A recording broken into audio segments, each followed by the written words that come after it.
Our African ancestors, brothers and sisters, saw the matrilineal system. Keep in mind that all the kings had to come through the line of the woman. Is that right? That's right. What man can say he didn't come from a woman? Please step forward so we can understand where you came from.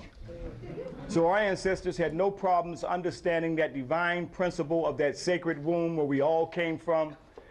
That was the basis and foundation of the goddess principle and the matrilineal system in Africa. And our ancestors saw, in order for the king to rule the throne, like you have Ursa Ma'at here, the goddess Sheshat. Here you see her in the tree of divine wisdom, giving the fruit of divine knowledge and wisdom in order for him to rule the throne. It had nothing to do with no tree of good and evil. The patriarchs who came from the north, the Hyksos and others, who had a misogynistic nature, a hatred towards the woman, could not conceive of a woman nor a goddess giving a man anything. And that story was corrupted. The tree of divine wisdom and divine life was corrupted into the tree of what? Because here we have that they created in their biblical stories and the opening of the pages in Genesis that there was Adam and Eve, is that right? And they were not to eat of the tree of what? Knowledge of what?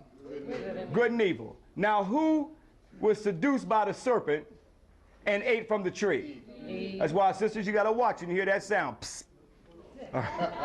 But anyway, here we see that she was seduced to eat the fruit, and then she seduced who?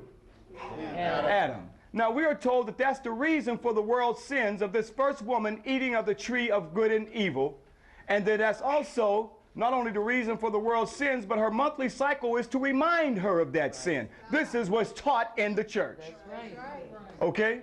Now when sisters start jacking that preacher up, who's been equally spiritually enslaved himself, to tell that story, and that we were born in sin, there was no story whatsoever in the Kemetic Nile Valley that we were born in sin. So a few years ago, back in 1988, boy, time is fast.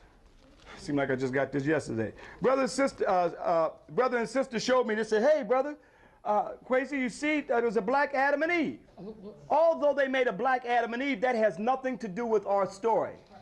This is what we see the evolutionists and creationists fighting each other, and they know anthropological studies that black people were first, so they put a black Adam and Eve, and gave Adam a jerry curl and gave Eve a weave. You know, they had to be looking good for each other back then, you know. But it had nothing to do with our story, brothers and sisters. Even though they make it black to make you accept it, this is not still an African story. The African story is the goddess Sheshat giving the fruit of divine life from the tree of divine life and wisdom in order for the king to rule the throne.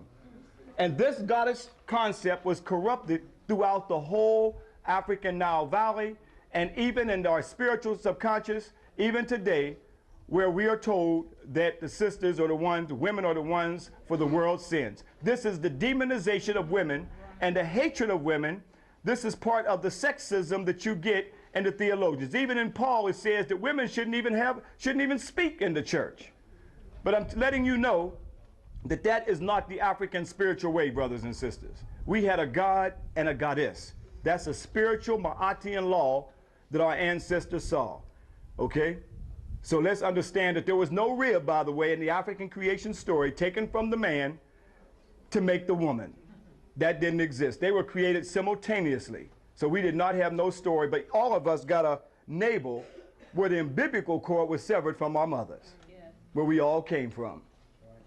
But until we get back to the true spirituality of understanding our divine balance of African men and African women, we'll forever be a victim in somebody else's racist, theological story, and the victimization of sisters where we cannot see our divine balance in the universe. Hotel. Hotel.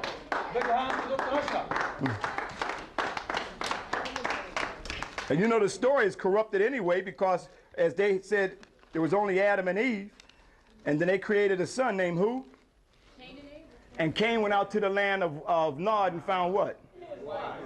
They haven't been able to explain that story yet. And then the racist theologians will tell you that was the sub-Negroid race. No, African people had a great kingdom long before their Adam and Eve story that they created and corrupted from the goddess Aset and Asar from right here in Kemet, right here in Egypt where you are. These stories are told. This is a book in stone. Yes. That's why they carved endlessly so it could not be revised. You see the Ark already back there. How could the Ark of Covenant that the Jews say that Jehovah God is the portable God house and you got it right here? That they're carrying? And we are taught to go to Jerusalem and not to come back here to Kemet. We look at Jerusalem as being the Holy Land, not Kemet as being the Holy Land. This was the original Holy Land. This was the original Taneter land. I know that may be hard for some of us, but 400 years of indoctrination, you have to look at yourself as a victim. And we have been a victim. But we have continuous stories. So this is a book in stone. You can have a few minutes to take your pictures of the goddess Sheshat and go back and tell the story.